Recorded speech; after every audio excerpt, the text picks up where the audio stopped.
চট্টগ্রামের ভয়াবহ জলাবদ্ধতা সমস্যা নিরসন প্রকল্পের কাজ সমন্বয়ে ১৯ সদস্যের কমিটি গঠন করেছে এলজিআরডি মন্ত্রণালয়। সকালে বিভিন্ন খাল ও প্রকল্পের অগ্রগতি পরিদর্শন করে একথা জানান এলজিআরডি প্রতিমন্ত্রী। কাজে গাফিলতির জন্য চট্টগ্রাম উন্নয়ন কর্তৃপক্ষের চেয়ারম্যানকে তিরস্কার করেন তিনি।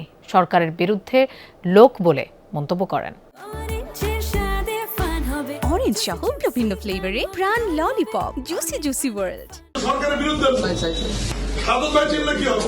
প্রবলেমটা হচ্ছে আপনাকে মিডিয়াতে আপনার কোনো বক্তব্য নাই। আপনি বারবার জলাবদ্ধতা নিরসনে মূল মেগা প্রকল্প বাস্তবায়নের দায়িত্বে আছে চট্টগ্রাম উন্নয়ন কর্তৃপক্ষ। কিন্তু গত 2 দিনের ভয়াবহ জলাবদ্ধতার পরও সরেজমিনে পরিদর্শনে না যাওয়ায় এবং কাজে গাফিলতির অভিযোগে সংস্থাটির চেয়ারম্যানকে তিরস্কার করেন এলজিআরডি প্রতিমন্ত্রী। রিটার্নিং ওয়ারের কারণে পানি বাধাগ্রস্ত হয়েছিল, সেগুলো অপসারণ করে পানিটা তারা নিষ্কাশন করে দিয়েছে এবং স্থায়ীভাবে যাতে জলাবদ্ধতা না হয় এই জন্য ওনারা কাজ গতকাল রাত থেকে শুরু করেছে। দিনরাত কাজ চলতেছে। বর্ষাকালের আগে এই সমস্ত ড্রেনের উন্নয়নমূলক কাজ আপাতত আমরা বন্ধ রাখার সিদ্ধান্ত নিয়েছি। দায়িত্ব অবহেলা এবং তিরস্কারের ব্যাপারে কিছু না বলে দ্রুত চলে যান সিডিএ চেয়ারম্যান। আমাকে শাসালো, আমি মন্ত্রণালয়ে একটা জরুরি মিটিংয়ে গেছিলাম কালকে। তো স্যারের কাছে ইনফরমেশনটা ছিল না, এই জন্য। পরে সিটি মেয়র সহ সংশ্লিষ্টদের নিয়ে মহেশখাল ও চাকতাইখাল পরিদর্শন করেন প্রতিমন্ত্রী। জলাবদ্ধতা নিরসন প্রকল্পের কাজ সমন্বয়ে মেয়রকে প্রধান করে 19 সদস্যের কমিটি গঠন করে দেন। জানান, কাজ শেষ হলে সুফল মিলবে।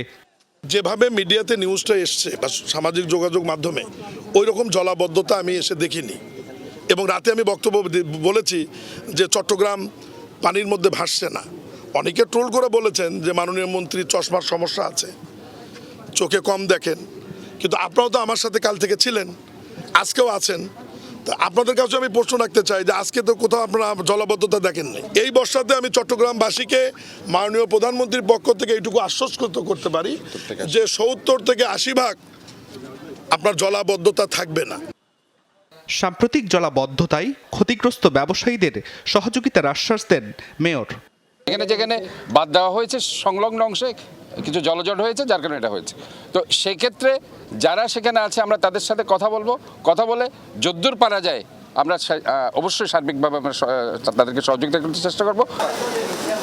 গত মঙ্গলবার এবং বুধবার প্রবর্তক মোড়ে হিজড়া খালের মুখে বাদ দেয়ায় ভয়াবহ জলাবদ্ধতা সৃষ্টি হয়। হাঁটু থেকে বুক সমান পানি জমে চরম জনদুর্ভোগ তৈরি হলে ভোগান্তির জন্য সংসদে দুঃখ প্রকাশ করেন প্রধানমন্ত্রী। চট্টগ্রামে পাঠান এলজিআরডি প্রতিমন্ত্রীকে। জুবাইর রিফাত, যমুনা নিউজ, চট্টগ্রাম।